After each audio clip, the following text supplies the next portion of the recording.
Now we're here to represent your views. Britain's watching. Britain's watching. Britain's watching. We're proud to be GB News, The People's Channel. Britain's news channel.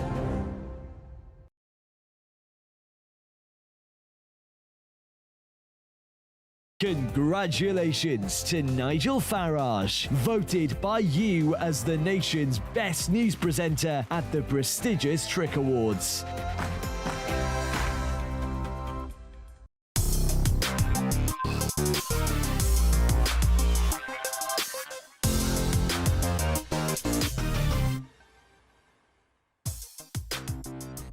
Tonight, I am Laurence Fox, identifying as Martin Daubney. Well, it is 2023. Coming up on the show tonight, the hotels are full and the barges aren't good enough for the woke mob. Now their latest bonkers plan is for you to open your spare rooms to undocumented asylum seekers. I mean, what could possibly go wrong? Then I'll be joined by Benjamin Loughnane and Jenny Trent-Hughes, and I'll be asking them, should we make foreigners pay to fund public sector pay rises? Plus, the IMF has finally admitted COVID lockdowns has impacted a generation of learning for our beleaguered children. Then we expose the shocking size of the multi-million-pound critical race theory industry that's invaded British schools. And the crucial question is this: are you, the taxpayer, paying for charities to tell your kids that they're racist? Stick around for that. You will not want to miss it. Do not go anywhere. Well, that's all coming up after the latest news headlines with Rory Smith.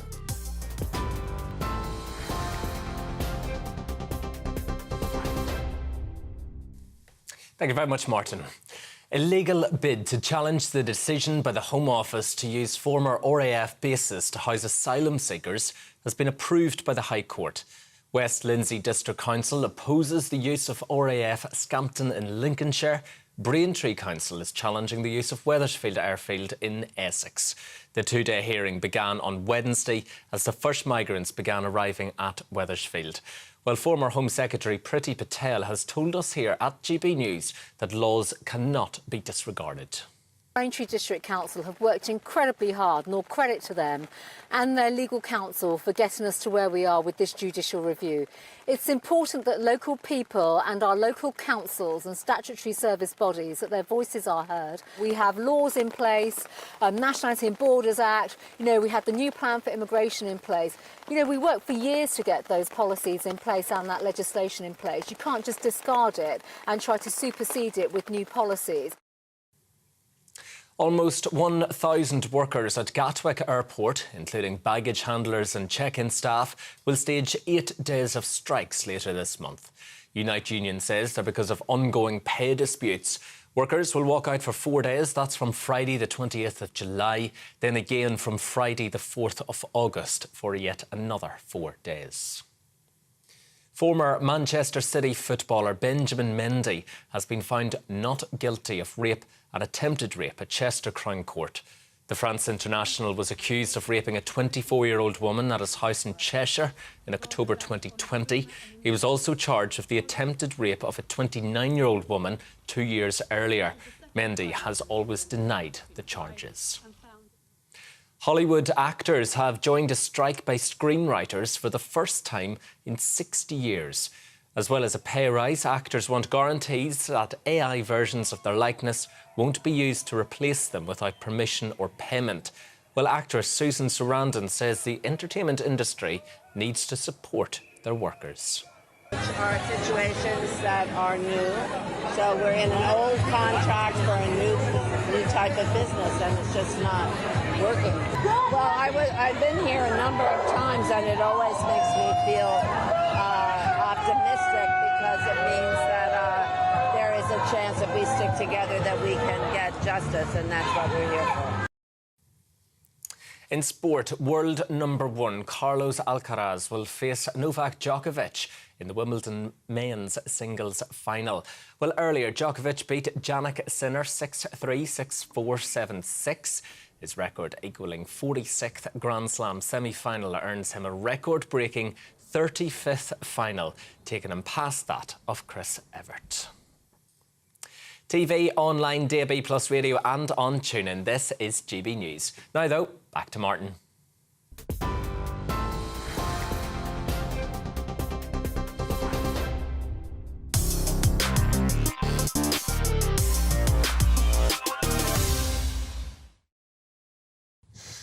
Now, have you got a spare room in your home? Well, you're in luck, because to combat the £3.5 billion per year cost of asylum seekers, a new report is urging Brits to house these immigrants in our spare rooms. Forget the fact that most voters don't want them in our country in the first place. This report by the Policy Exchange think tank and backed by former Tory party chairman Brandon Lewis urges us to invite undocumented, unvetted men into our homes. I mean, what could possibly go wrong? Now, I'll tell you what, why don't the Refugees Welcome Brigade go first? You know, bleeding hearts like Sadiq Khan, Labour's Home Secretary Yvette Cooper, Liberal Democrat leader Ed Davey, or the holier-than-thou Nicola Sturgeon, Jeremy Corbyn, Diane Abbott, Care for Calais staff? No? What about the Archbishop of Wokery, Justin Welby? Any room you're in? No, thought not. Old Gary Lineker could squeeze a football team of them into his £4.5 million Surrey mansion, and not just heavily vetted poster boys like Rashid here, who stayed at Chateau Big Ears for a mere 20-day PR stunt. Of course, this won't ever happen, because these refugee welcome hypocrites are the NIMBYs, no illegals in my backyard. And it's not just the MPs and the lovies. On Saturday, GBNews reported from a protest in Portland against the barge set to house 500 men in the town's port. And guess what? The Refugees Welcome anti-racists didn't even want the barge in their town because of the strain 500 men would place on the local health service. You couldn't make it up. And look how these refugee welcome protesters responded when a reporter asked them if they'd house an immigrant in their spare room. On a list saying you're willing to take the refugees into your home? Of course not. Only problem is I rent. You rent? Yeah. Well, if I had any space, I would. No, I'm sorry, I can't. You can't take one. I don't have a space. Don't have the space. I'm in a rental place, so I can't. Rental? Yeah. You can't do it? Yeah. Someone else's job? Yeah. Oh wait, I can't, because my house is only a little small and... Yes, if I had room. No, thank you. No, thank you. Any reason in particular? I don't... What sort of refugee are you talking No, like Lineker and co, these holier-than-thou hypocrites would rather dump tens of thousands of immigrants on the working classes, who voted for stricter border control in every national election since 2010. But it gets worse. Just yesterday, after local objections were completely and utterly ignored, the government announced that the first 50 of 1,700 military-aged men are to be dumped on Weathersfield Air Base in Essex. Asylum seekers will be welcomed in Arabic and Farsi. They'll enjoy freshly painted rooms, 3 square meals a day, on-site medical care, a gym, sports hall, multi-faith prayer rooms, and a free shuttle bus into nearby Braintree and Colchester. And sites like this will crop up all over the UK, and you will fit the bill. Remember, the £2 billion we spend on asylum seekers' hotels alone every year is bigger than the second wave of levelling up funding for the entire UK. And shamefully, it's 3 times more than we spend on our own homeless, including at least 6,000 armed forces veterans. Britain is now a free travelodge for any economic immigrant, potential criminal or terrorist who makes it to our shores. Of course, the only place you'll never catch them are inside the homes of the politicians, the lovies, charity workers, woke journalists, anti-racists and the archbishops who all will this madness on. They are the no illegals in my backyard hypocrites, and they'll be sitting pretty in their piety as your community goes to the dogs. Well, to discuss this report, I'm joined now by its author and friend of the show, Dr. Rakib Ashan. Rakib, you must have expected a bit of pushback on this idea, but it's fair to say it's landed worse than a fart at a funeral.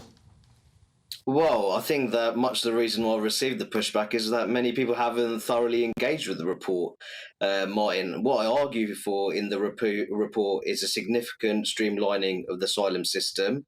I call for an annual cap on refugees, which is democratically determined by the UK Parliament. And under that cap, Martin, I'd like to see women and girls prioritised, especially those who are at major risk of sexual violence in their homelands and insecure displacement camps, which is a sharp contrast to the male-dominated, unauthorised migration that we're seeing on the English South Coast. Now, more generally, what I actually mentioned in the report as well is that we do have people in relatively wealthy, privileged metropolitan suburbs with liberal views towards immigration, asylum, and border security. Maybe they should put their money where their mouth is. So what we could do is have an expansion of the Ukraine-style sponsorship model, and let's see, are those people in those areas, are they personally willing to rehome newcomers? And perhaps these pro-refugee advocates could also play a greater part in aiding the integration of refugees by improving their English language skills. Put your money where your mouth is. If you have liberal views towards these particular issues, then perhaps you should directly participate in such schemes. I certainly agree that the Refugees Welcome Brigade should be doing more, but of course every time when they're asked, they don't want anybody in their backyard. It's a case of always passing the buck. And isn't this the problem? Ideas like this are governments passing the buck. They spectacularly fail to control our borders despite every single vote since 2010 demanding they do so. And now they're outsourcing their incompetence to British households. It's just not the way to govern, surely. Well, I think that for some time we've had an utterly dysfunctional asylum system, Martin. At the end of 2022, the asylum backlog was 166,261. It's quite a remarkable figure. And as you say, you mentioned some of those costs there that I mentioned in my report for Policy Exchange. The estimate one-year cost when it comes to spending on hotels accommodating migrants, 2.2 billion. I mean, as you say, that's larger than the entire pot of round two of the Levelling Up Fund, and it's 3.5 times larger than the UK government's budget to tackle homelessness in 2022-23. And I think that if this situation continues, it is unsustainable, and it's a direct threat to social cohesion in some of the most underprivileged communities. And in my view, working class communities, they have done incredible work in terms of rehoming the world's most persecuted peoples. But I think their traditional generosity has been taken for granted. I absolutely agree. And I think also people are a little bit kind of put out about the idea that we should be comparing the plight of people leaving France, a safe country, no matter what you think about Paris at the moment, to the plight of Ukrainians who are actually fleeing a genuine war zone. And Britain has been very welcoming. So don't you think it's slightly wrong-headed to conflate the two entirely separate situations? No, absolutely. And I think that we've seen in recent times, especially in 2022, the most common nationality among small boats migrants crossing into the UK via the English Channel was Albanian. Albania hasn't experienced conflict since its civil war all the way back to 1997. Martin, there's also a sharp jump in migrants coming from India, the world's largest democracy and a vital strategic partner for post-Brexit Britain. So I think that what it clearly shows is that the line between economic migrants and genuine refugees fleeing the direct risk of persecution and violence has become increasingly blurred, and that has to change, and it must be rectified. OK, Rakib, at the top of the show, we put this question out to GB News viewers. Would you be willing to take an asylum seeker into your spare room? You perhaps won't be too surprised to learn that the overwhelming majority of people said things that began with a word we can't say and ended with off. But we have got a few here that we can read out. Ralph Lane says perhaps the migrants could galvanise their own voluntary spirit by not coming here in the first place. It's a dog's life, says no chance, but there's plenty of room in the royal palaces if they want to give it a try. David Rees also on Twitter says no, but I want to see how many placard-waving, virtue-signalling refugees welcome crowd do offer a place in their homes. Precious few is my prediction. Raki, there is one positive voice here. Andy Burge on Twitter, remember that name, says I'm happy to do so. Rakib, if Andy Burge is happy to do so, can we put him in touch with you so he can put his money where his mouth is? Well, I think that it seems like there's someone who wants to directly participate in the expansion of these sponsorship schemes. But I think, truthfully, what it really shows is that there are many people who have very liberal views, especially when it comes to refugee policy, but it's not their metropolitan suburbs and their leafly affluent neighbourhoods which experience large numbers of asylum seekers being relocated there. And all too often it's deprived inner city areas and left behind post-industrial towns across northern England that disproportionately bear the brunt of rehoming refugees, and that really needs to change. Dr. Rakib Bashan, I totally agree with you. Thank you for coming on and facing some pretty robust questioning, facing the music, but that's the bravery of people like yourself. Thank you for coming on GB News today. The Laurence Fox Show. OK, you're watching and listening to GB News. Coming up, charities are being paid to tell your children that they are racist. And we meet the panel to discuss some of the biggest stories that you'll talk about this week. This is GB News, Britain's news channel. The temperature's rising. Boxed Solar, proud sponsors of weather on GB News. Good evening, my name's Rachel Ayres and welcome to your latest GB News weather forecast brought to you by the Met Office. So it's been quite an unsettled, wet and miserable end to the week, and that isn't going to change much as we go through the weekend. It's all due to this area of low pressure that's going to be pushing northeastwards across the UK, and it's going to be bringing some pretty strong winds even as we go into tonight. But that rain that we've seen through much of Friday will start to clear away towards northern Scotland, but bringing some heavier bursts for eastern areas, so there could be some localised disruption there. Elsewhere, a drier night, maybe the odd shower, but with those strong winds, temperatures still remaining in the low teens. Now looking to the start of the weekend, and that rain will start to clear away from northern Scotland. A rash of showers developing across the rest of the UK. These could be heavy and thundery, and with some particularly strong winds as well. They'll be rattling from west to east throughout the day, though we might just see the odd more slow-moving shower across parts of Scotland. But in those strong winds, it's going to continue to be feeling unseasonably cool through Saturday. Looking ahead to Sunday, though, generally the better day of the weekend for many. There will be some persistent rain for a time across western parts of Scotland and the odd shower elsewhere, but a bit more in the way of sunshine and winds starting to ease as we go south to north. But looking ahead into the new week, and it will still remain unsettled, not so much as we've seen over the weekend, with temperatures at or below average. The temperature's rising. Boxed Solar, proud sponsors of weather on GB News.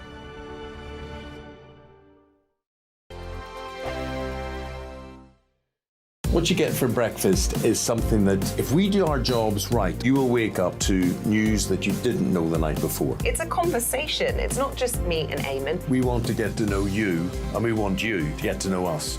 From 6, it's Breakfast with Eamon and Isabel. Monday to Thursdays on GB News, Britain's news channel. Westminster is going around in ever-decreasing circles, followed by the media. Britain is broken.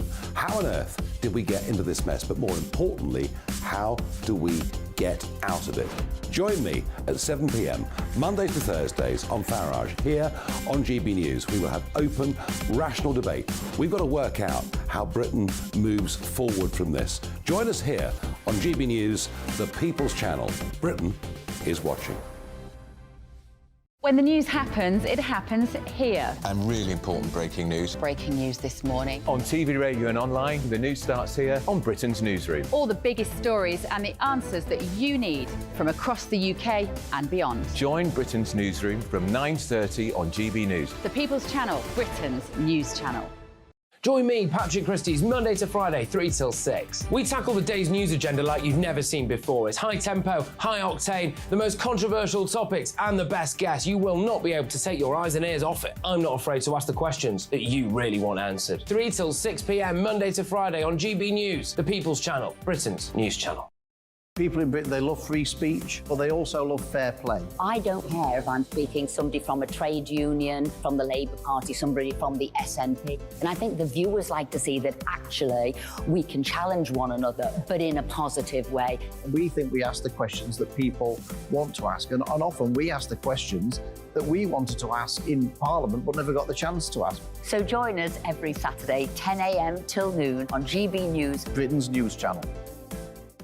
It's all about family, being in people's living rooms, all the interaction and getting to know who our viewers and listeners are. When I was young, my dad used to say, no, stop arguing. I wanted an outlet that would enable me to give my opinion.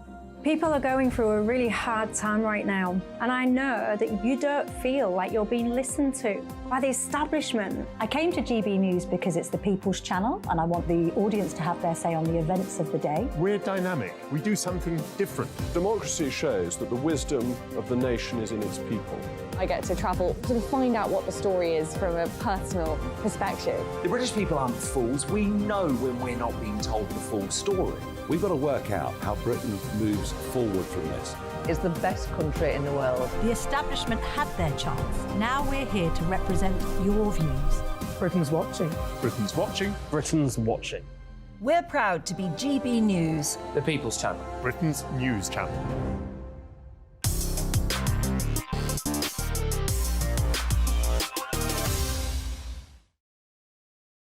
Welcome back to the show. I am Martin Daubney in for Laurence Fox. Joining me in the studio now is Benjamin Loughnane, researcher, fellow at the Bow Group, and making her debut tonight on GB News is Jenny Trent-Hughes, author and broadcaster across many channels and a behavioural observationist. I want to kick off, Jenny, by asking you, sounds fascinating, what is a behavioural observationist? It's somebody who observes behaviour. And well, that's told me. Ask a silly question. There's kind of not much more to say than that. Well, what you do, it's kind of like modern-day anthropology. Okay. And so you watch the patterns in society and figure out why people all of a sudden are doing one thing or not doing another. And then that information is used by politicians for campaigns, for products, to know what to develop. So that's what it is. So what's the sort of key learning you can take, say, for example, on the topic of asylum seekers and the public reaction to that? What would you observe? We're very tribal about these matters now, aren't we? It's greatly divided us. It's very divisive because, I have to be honest, I actually know quite a few people who've done it, who brought in refugees into their homes. It is not something personally that I would do. And when I asked them, because I was really shocked, I said, why are you doing this? Yeah. And a lot of them were people who had been alone during COVID. Oh, I see. So it was like companionship. Exactly. And it had really affected them, spending basically 2 years on their Todd. That's very, very interesting. So were there some positive experiences and also were there some bad ones that you heard about? What's really shocking is that, and once again, it is not something I would do. But everybody that I know who did it thought it was absolutely wonderful. And I live in Warwickshire. Oh, there you go. I live in Warwickshire, and you'll go to social events now, like a village fete or whatever, and everybody's got a Ukrainian flag, and there's Ukrainian food, and they're fitting into the community, and... Yeah, I mean, so you're talking about Ukrainian refugees, not undocumented asylum seekers from France? Of course. Quite a different thing. Benjamin, let's bring you in at this point, because that is a key difference. Yeah. The government is saying to us, let's all galvanise our public spirit and invite undocumented, unvetted asylum seekers into our homes to basically cover up for government incompetence and controlling our borders. What do you make of this idea? Well, I think a lot of people, as you were saying, people who take in asylum seekers or refugees into their home, a lot of the time it's because they want to be the sort of person who would do that. So they see the virtue of it, but the reality often is very different to what they expect. And after a few weeks or a few months of this situation living together, they find that they have a lot of differences and actually it doesn't work out. But then they're at a position where they can't say, well, I'm now going to kick you out, because that's even worse than not taking them in the first place. And this sort of festers, and it's a really bad idea, especially since the government are doing pretty much no safeguarding measures at all around this. They're saying, you people need to take in some asylum seekers, effectively because we didn't plan for how many people were coming in and we don't have anywhere to put them. So let's pass the buck to you. It's the public's job now to host these people because they've been housed in hotels for however long. And I think that, the government have really abdicated their duty in this. Yeah, Jenny, I'm talking about the tribalism of this topic. It seems to me extraordinary that this is backed by the Conservative Party. This report was backed by Brendan Lewis, who was a former immigration minister, former justice minister, former Conservative Party chairman, and yet they constantly say we're going to stop the boats, and yet now they're saying have an asylum seeker in your spare room. A lot of people who voted Conservative will be scratching their heads and thinking, whose side are you on here? Well, the thing about it is that, to me, this idea is the silliest idea that I've heard since spend £170,000 to put somebody on a plane to go to Rwanda. I mean, I think that both ideas are absolutely ridiculous. And it doesn't surprise me that they're doing this, because I feel that we're in a... You know, remember, I don't know if you have siblings, but when you were a little child and somebody wanted something off your plate at the dinner table, and they'd say, "Ooh, look over there," and then you'd look back and your food was gone. And I think that we're suffering from that kind of politics a lot now. It's what I call distraction politics. And so they come up with any kind of stupidness that gets us all yip-yapping while they're doing whatever behind the scenes. Yeah, that's a fair point. Here's a dead cat we're going to throw out. Dead cat, that's the phrase I was trying to remember, dead cat. To throw out there. But it is extraordinary, don't you think, Benjamin, that here we have the Conservative Party who will live and die on fulfilling their pledge, their electoral pledge, one of those 5 pledges of stopping the boats.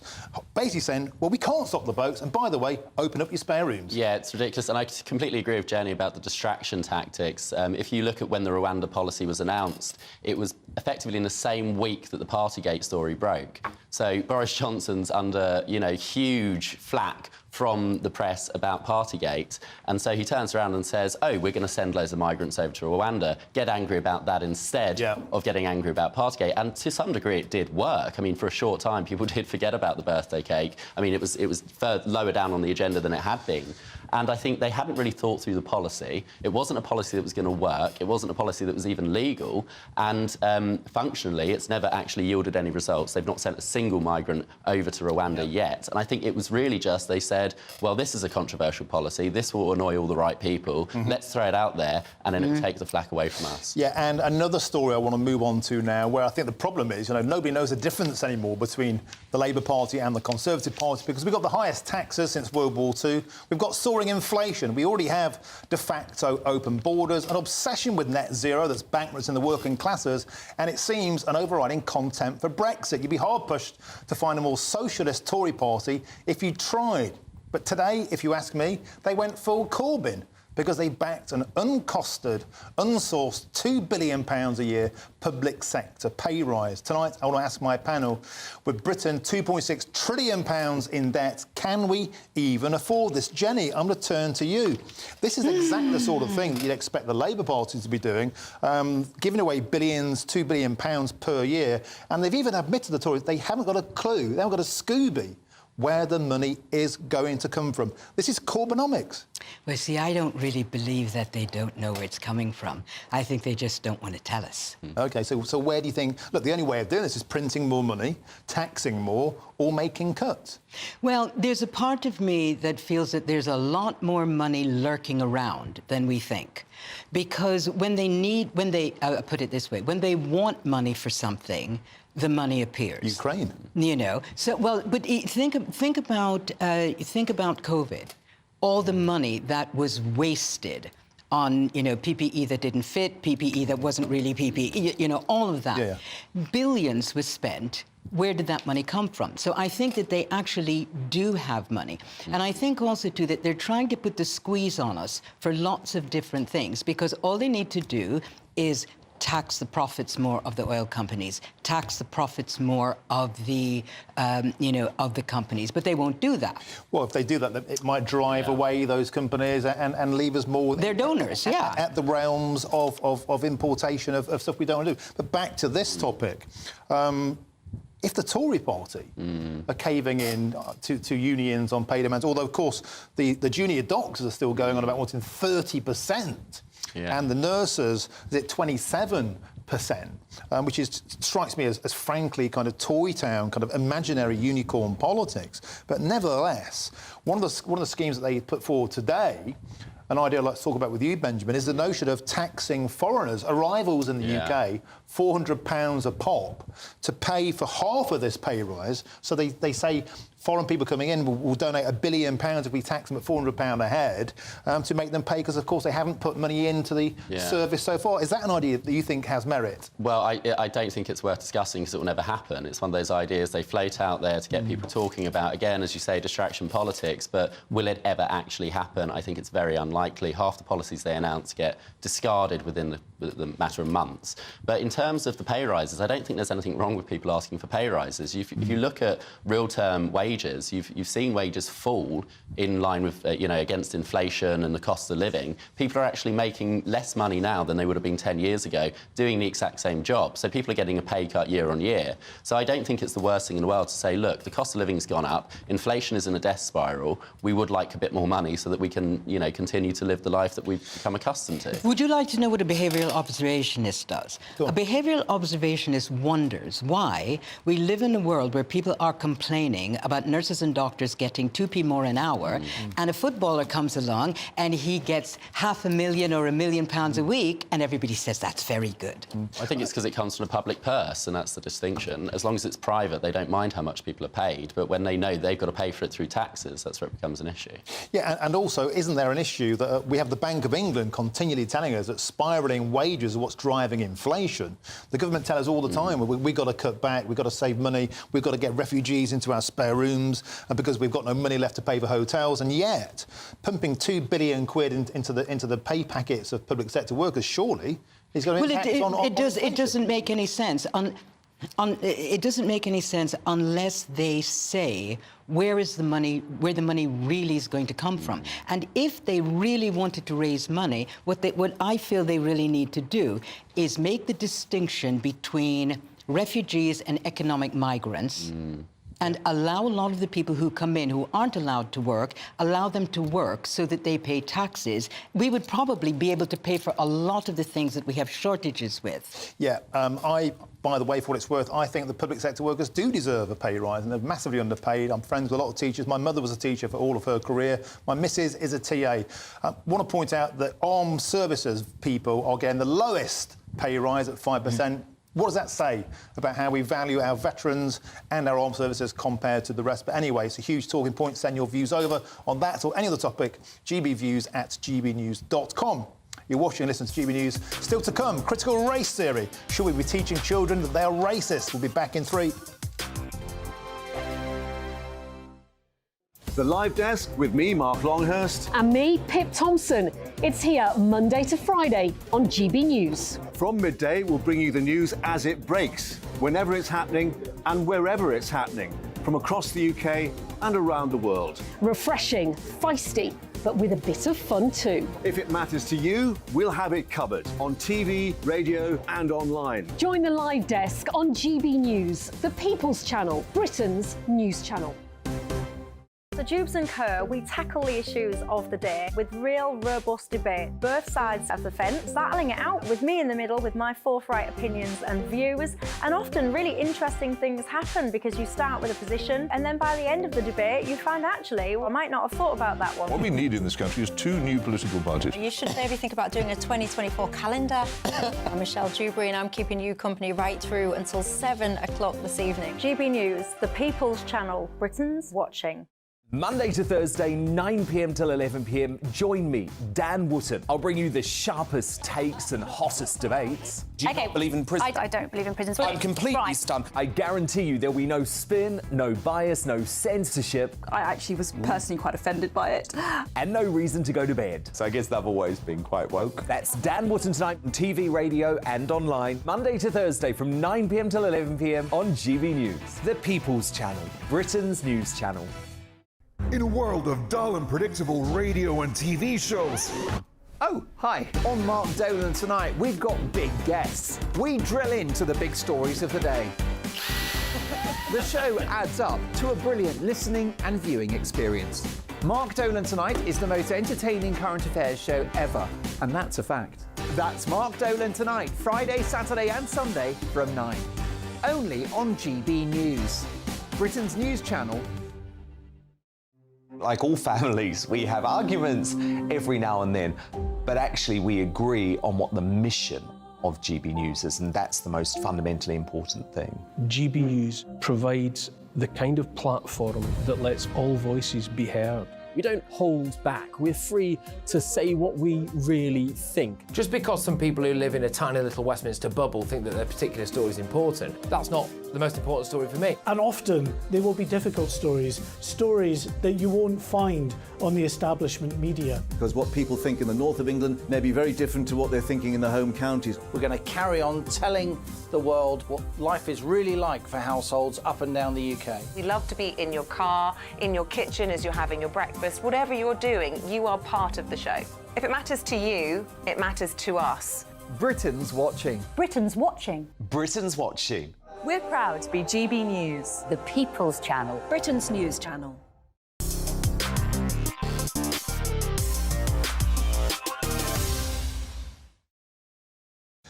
Welcome back to the show. I'm Martin Daubney, in for Laurence Fox, of course, who's away. Well, still with me in the studio is Benjamin Loughnane, Research Fellow at the Bow Group, and making her debut tonight is Jenny Trent-Hughes, the wonderful behavioural observationist. And if you have missed any of tonight's show, the explainer as to what a behavioural observationist is, well, back of the class for you late-comers. Now to our next story. Yes, yet another report has proved that the COVID conspiracy theorists, like me, were right all along. This time it's the International Monetary Fund's turn to state the bleeding obvious when they announced this week that lockdowns have damaged children's education and left scars on the global economy that will take years to heal. The numbers of pupils completely missing from the education system has doubled since 2019 to 120,000, with the most disadvantaged suffering the most. So, Jenny, will this report make the lockdown addicts finally admit they got it totally wrong? Well, no, because when you have a very skewed idea on something, you're never going to admit that you're wrong.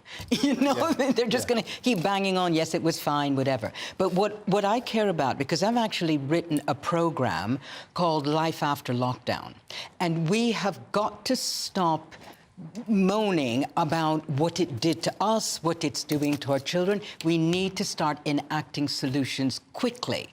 Quickly. It was bad for a lot of people. It was awful for a lot of people. I'm a teacher, and I was teaching online during it, so I saw how it was affecting kids. And we've just really got to actually work on fixing it instead of whining about what it's done. That's a fair point, but Benjamin, it's also a fair point to say a lot of people were saying this is the mistake. A lot of people were saying it's guaranteed to affect those who are neediest the most, children with special needs. Children with dyslexia, children who are deaf, who couldn't see teachers' mouths, lip reading through masks, teachers who are pushing for vaccines in classrooms were allowed to say, hang on a minute, you got this completely and utterly wrong. Absolutely, and I think, you know, there is a point where it can become just whining without finding a solution, but I also think it's important to highlight that they did get it wrong and to make it very clear that these people shouldn't be trusted to make the decisions in future without, you know, other people's voices being heard as well, because at the time they were shutting down any debate about lockdown. They said, this is the policy, this is the solution, this is what we're doing. And anyone who challenged it or said, no, maybe we should consider this, maybe we should consider the other factors, the people who get harmed as a side effect of enacting this policy. It was a tunnel vision approach. You miss everything else, all the other factors. And I think it's very important to say, actually, the people who were self-appointed sort of almost dictators over lockdown. They said no one else can have an opinion or speak about this, should be you know, taken down a peg or two in future. And Jenny, the key point is we must never repeat this mistake again. But the thing is that every single thing that we do wrong, if you think of the last, well, probably from the beginning of time, but let's just say the last 50, 60 years, we keep doing the same CRAP over and over and saying, oh no, but this must never happen again. And when you point out to somebody, you say, but this is no different than that. Oh, no, well, it's a little bit different because this is different and that's different. And it's the same rubbish. Nobody listening. But you must, Jenny, have come across some heartbreaking stories. I know that I did. Like I say, I've got a lot of friends with teachers. My missus is a TA. Very, very upsetting stories about kids who've simply given up on education. They were already behind. They fell behind. They felt education wasn't for them. These are kids who have already been dealt a pretty rough hand in life. Absolutely, and that's... I don't want to start crying. I promise not to cry. But that's exactly what I'm mad about. I have friends who are adults who are now barely functioning because of it. I know children barely functioning because of it. And so we have got to get up off our backsides and start interacting with these people. Instead of, you know, spending money, putting people on a plane and sending them to Rwanda and all these other silly things that we're doing, spend the money on rehabilitation for the population for what they suffered. I mean, we can agree on that, Benjamin. You know, it is heartbreaking to think back about what particularly happened to children. They were pawns in the game. As far as I'm concerned. And I think we have to... I totally concur, Jenny. We can't just say everything's terrible, but we can surely say this must never be allowed to happen ever again to our children. Yeah, absolutely. I think certainly for the children it was terrible, but I think everyone suffered due to lockdown in some way or another.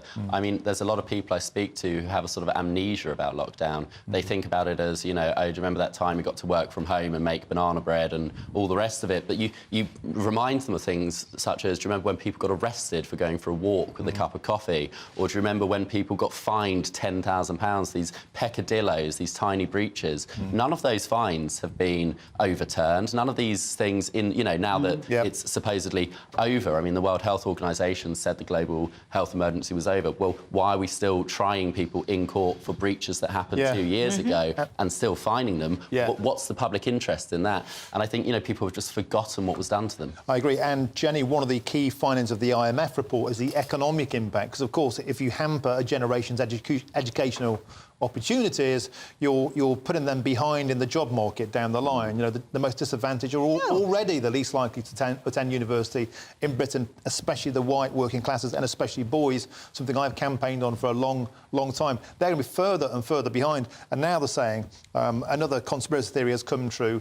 It's going to impact the economy and damage life chances for those at the bottom in a way that's quantifiable, in a way that they blame Brexit for everything, but actually this is quantifiable. Oh, yeah, but you're talking to someone who got £32 a month.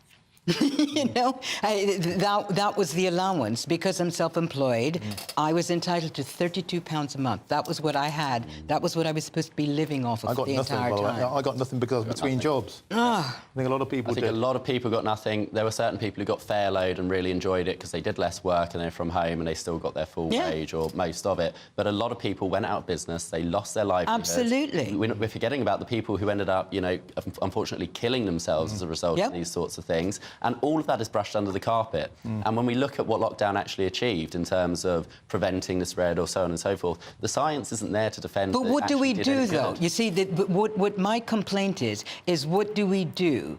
Do we spank the people who made the mess, or do we put that to one side, not vote them in again, if that's what if we feel it's a party thing, and spend our energy trying to rebuild all the different... These people are still politicians. They're still standing for election. They'll still be in government next time round. And they'll be replaced by other By what twerps. mechanism can we replace them? You're doing very well tonight at avoiding expletives, Jenny. Well done on that. But I think a key point, though, you mentioned there is, can we vote them out? But everybody agreed with it. Exactly. We had a uni party. Because we were frightened.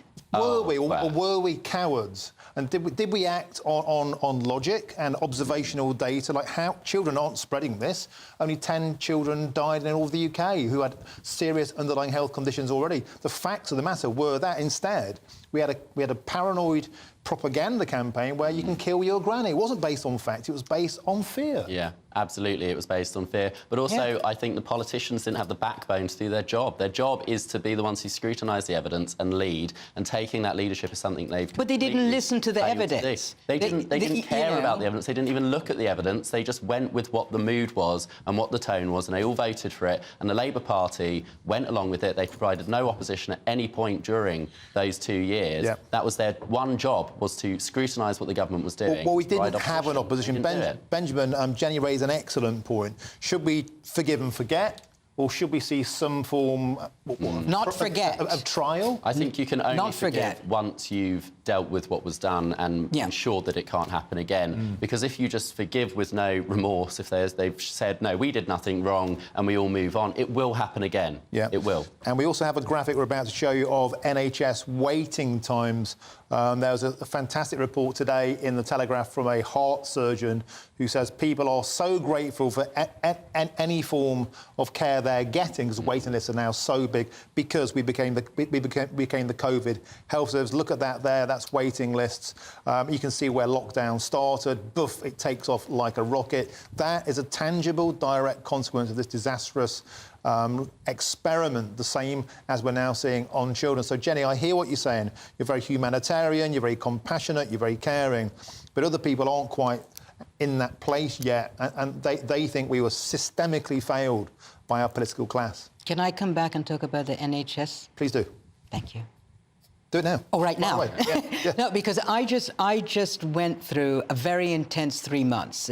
You know, they thought I might have cancer, blah, blah, blah. Yeah. And the treatment, I've lived in this country 30 years, but the treatment that I got was exemplary. It was not waiting, it was fast, it was caring, it was just unbelievable. Yeah. And, you know, more power to it, and I think that they don't get enough recognition. So on that point, thank you for sharing that story with us. On that point, do you think that the junior doctors' pay demands of 30% or the NHS nurses of 27%, all those just stratospheric inflation busting and silly, or do you think they deserve a really good chunk? I'm very old-fashioned. I think that we all want too much, spend too much. We're too capitalistic, too materialistic. I think we all genders need to put on our big girls' pants and stop whining. We need to start eating gruel, boiling potatoes, and I'm not kidding. Yeah, superb. Benjamin? Yeah, well, I think with the NHS, you know, a lot of people have these accounts of having fantastic treatment and other people have accounts of having terrible treatment. And a lot of the time it's a postcode lottery. If you live in a certain area where you have good treatment, you'll have sort of rose-tinted goggles about the NHS and think it's the most wonderful thing in the world. But if you live in an area which is, you know, vastly oversubscribed in terms of your local hospitals and waiting lists, you just won't receive the same. And so I think we need sort of root and branch reform of the NHS to prevent that. Yeah, well, it's been excellent, balanced, fair, compassionate and wonderful debate. Thank you both for joining us. Thank you to Jenny Trent-Hughes and Benjamin Loughnane. Superb. Coming up, charities are cashing in on telling your kids why they're racist. Is this how you want your children's education budgets being spent? Don't go anywhere.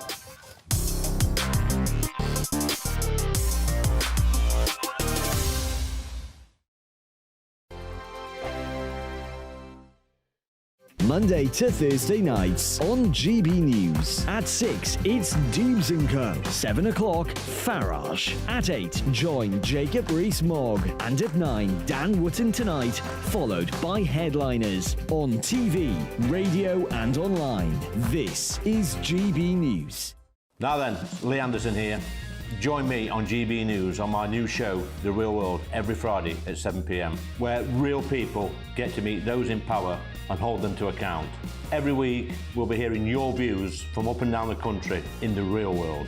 Join me at 7 on GB News, Britain's news channel. Join me, Camilla Tominey, on Sunday mornings from 9:30, taking the politicians to task and breaking out of SW1 to see how their decisions are affecting you across the UK. Bursting the Westminster bubble every Sunday morning, only on GB News, the People's Channel. Britain's watching. Join us every night on GB News at 11 p.m. for Headliners, which is 3 top comedians going through the next day's news stories, which is exactly what you need, because when the establishment has gone crazy, you need some craziness to make sense of it. So join us 11 p.m. every night on GB News, the People's Channel, Britain's news channel. I'm Andrew Doyle. Join me at 7 o'clock every Sunday night for Free Speech Nation, the show where I tackle the week's biggest stories in politics and current affairs with the help of my 2 comedian panellists and a variety of special guests. Free Speech Nation, Sunday nights from 7 on GB News, the People's Channel, Britain's news channel. Every Sunday from 11, join Michael Portillo. There will be topical discussion, looking at the week before and the week to come. So kick back and relax at 11 a.m. on Sundays on GB News with me, Michael Portillo. GB News, the People's Channel, Britain's news channel. I joined GB News because I was sick and tired of not hearing my views being represented, not just mine, but so many people that I knew and spoke to. I just couldn't get my voice out there. I couldn't say anything, I couldn't do anything. Whatever the narrative was, I kind of had to follow it. GB News is there to provide a voice for those who have been ignored by the establishment media. We think different things, we've got a different style. GB News is here to be optimistic and positive about the future. It's real kind of dynamic and flowing, with the audience very much at the heart of it, like a big family. Here at GB News, we talk about the things that matter to you. Hearing the voices from right across our towns and cities, especially our towns. All sides of the argument represented with a heavy dose of opinion. We're on a mission here to make a difference. And the GB News family really is here for you, and whatever time of day you can watch or listen. Britain's watching. Britain's watching. We're proud to be GB News. The People's Channel. Britain's news channel.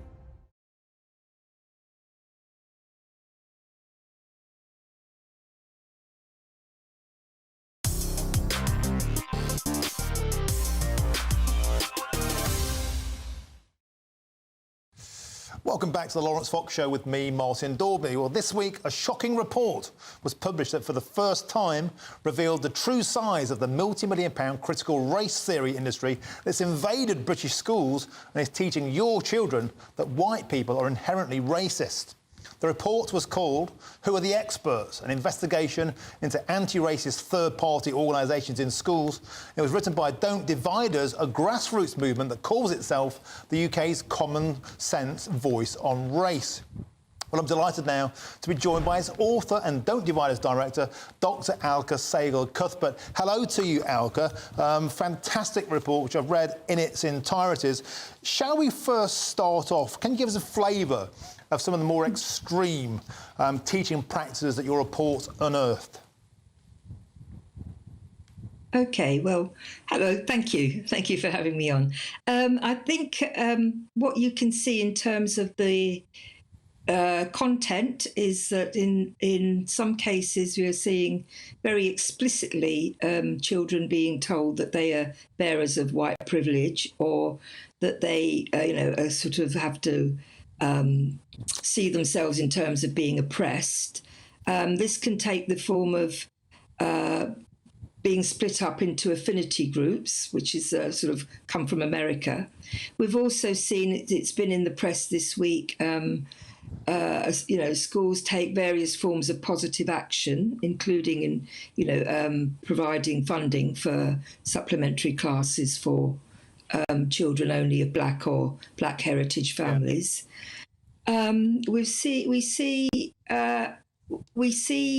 material that is aimed at teachers that tell them that even children as young as 3 or 4 see colour, which makes you then wonder why they then need to be taught to see colour, but apparently that's what they have to do. And so there are courses, that are endorsing the idea that it is very important that wherever you see children playing spontaneously, naturally together, across ethnic lines, that they do need to be introduced to the difference of skin colour, which is really just very strange. Can I move on now, Alka, to what I think is the most fascinating part of your report, and that is you've managed to quantify the financial size of this industry. There's a fascinating graphic from page 26 of the report we can see on the screen there now. This is a number of these organisations in British schools that you charter. You charter 39 of them. And look at that. You can see that, viewers, if you can't see that on radio. In 2020, the year of the George Floyd murder and the Black Lives Matter movement, there was an absolute skyrocket in the number of these organisations entering our schools. I'm assuming, Alka, at that point, this became much more political. Absolutely. We actually sampled 49. Out of that 49, only one organisation was not endorsing these sort of beliefs, these very partisan political beliefs, and talked about Britain being, having a role in abolishing slavery as well as just being, inheritors of slavery, which is pretty shocking, really. Only 1 out of 49. Yes, in 2020 we see a sort of real upsurge, and that kind of tallies with conversations that we've had with teachers and with some head teachers. Okay, We've been asking them what happened and why they sort of felt impelled to do this. To the sort of $64,000 question. I suspect it's much, much more, because fascinating work by you, meticulous work. Out of those 49 organisations, you've managed to quantify the size of this financially. How big is this burgeoning market in teaching people they're racist? Well, the largest category where most of these organisations sit in terms of finances is in the £1 million plus category. So we have the largest company we found was Hearts for Learning, which is one of these strange new kind of school hubs that collect together, and they provide each other services, including EDI, equity, diversity, and inclusion. Alka, I'm going to have to cut across you there. We can see that this is over £10 million easily. And the big question now, Alka, how many of these groups are getting money from government grants, i.e. the taxpayer? I want to ask you, are British taxpayers paying for their children to be told they're racist? I think indirectly, yes. I mean, what we've found, for example, Baymed, one company, has had a government grant of £17,000, which is, this is a company where one of its leading representatives is actively telling teachers to not be impartial, to sort of treat impartiality as something to be avoided. We've got another group that has funding from the Paul Hamlin Foundation. The Paul Hamlin Foundation has had money from the government and has recently been in the news because it's accepted money and been against the government policies. Dr. Alka Sehgal-Cuthbert, I'm afraid I'm going to have to stop you there. We've simply run out of time, but the big message, the big takeaway from that is this is a multi-million-pound industry and government money is going to these organisations. Taxpayers are paying for our children to be taught they're racist. Well, look, that's enough from me tonight. I've been Laurence Fox. I'm now handing over to the magnificent Mark Dolan. Martin, what a great show. I enjoyed every minute. Listen, we'll pick up the baton at 9 o'clock. The makeup firm Maybelline have used bearded men to sell women's makeup. The erasing of the female race continues apace, and I'll be fighting for women's rights. In my take at 10, Hugh Edwards' woke lovies in North London hope that this scandal will go away. Well, it's not going to go away. Not on my watch. We wish him well, but there are plenty more questions to be answered, and those allegations remain in place. It's going to be a busy show. We've got my pundits and the papers. First, the weather. A brighter outlook with Boxed Solar. Proud sponsors of weather on GB News. Good evening, my name's Rachel Ayres and welcome to your latest GB News weather forecast brought to you by the Met Office. So it's been quite an unsettled, wet and miserable end to the week, and that isn't going to change much as we go through the weekend. It's all due to this area of low pressure that's going to be pushing northeastwards across the UK, and it's going to be bringing some pretty strong winds even as we go into tonight. But that rain that we've seen through much of Friday will start to clear away towards northern Scotland, but bringing some heavier bursts for eastern areas, so there could be some localised disruption there. Elsewhere, a drier night, maybe the odd shower, but with those strong winds, temperatures still remaining in the low teens. Now looking to the start of the weekend, and that rain will start to clear away from northern Scotland. A rash of showers developing across the rest of the UK. These could be heavy and thundery, and with some particularly strong winds as well. They'll be rattling from west to east throughout the day, though we might just see the odd more slow-moving shower across parts of Scotland. But in those strong winds, it's going to continue to be feeling unseasonably cool through Saturday. Looking ahead to Sunday, though, generally the better day of the weekend for many. There will be some persistent rain for a time across western. What you get for breakfast is something that, if we do our jobs right, you will wake up to news that you didn't know the night before. It's a conversation. It's not just me and Eamon. We want to get to know you, and we want you to get to know us. From 6, it's Breakfast with Eamon and Isabel. Monday to Thursdays on GB News, Britain's news channel. Westminster is going around in ever-decreasing circles, followed by the media. Britain is broken. How on earth did we get into this mess? But more importantly, how do we get out of it? Join me at 7 p.m, Mondays to Thursdays on Farage, here on GB News. We will have open, rational debate. We've got to work out how Britain moves forward from this. Join us here on GB News, the People's Channel. Britain is watching. When the news happens, it happens here. And really important breaking news. Breaking news this morning. On TV, radio and online, the news starts here on Britain's Newsroom. All the biggest stories and the answers that you need from across the UK and beyond. Join Britain's Newsroom from 9:30 on GB News. The People's Channel, Britain's news channel. Join me, Patrick Christie's Monday to Friday, 3 till 6. We tackle the day's news agenda like you've never seen before. It's high tempo, high octane, the most controversial topics and the best guests. You will not be able to take your eyes and ears off it. I'm not afraid to ask the questions that you really want answered. 3 till 6 p.m, Monday to Friday on GB News, the People's Channel, Britain's news channel. People in Britain, they love free speech, but they also love fair play. I don't care if I'm speaking somebody from a trade union, from the Labour Party, somebody from the SNP. And I think the viewers like to see that actually we can challenge one another, but in a positive way. We think we ask the questions that people want to ask, and often we ask the questions that we wanted to ask in Parliament but never got the chance to ask. So join us every Saturday, 10 a.m. till noon on GB News, Britain's news channel.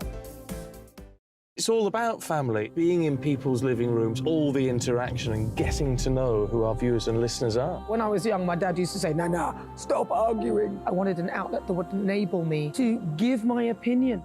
People are going through a really hard time right now, and I know that you don't feel like you're being listened to by the establishment. I came to GB News because it's the People's Channel, and I want the audience to have their say on the events of the day. We're dynamic. We do something different. Democracy shows that the wisdom of the nation is in its people. I get to travel to find out what the story is from a personal perspective. The British people aren't fools. We know when we're not being told the full story. We've got to work out how Britain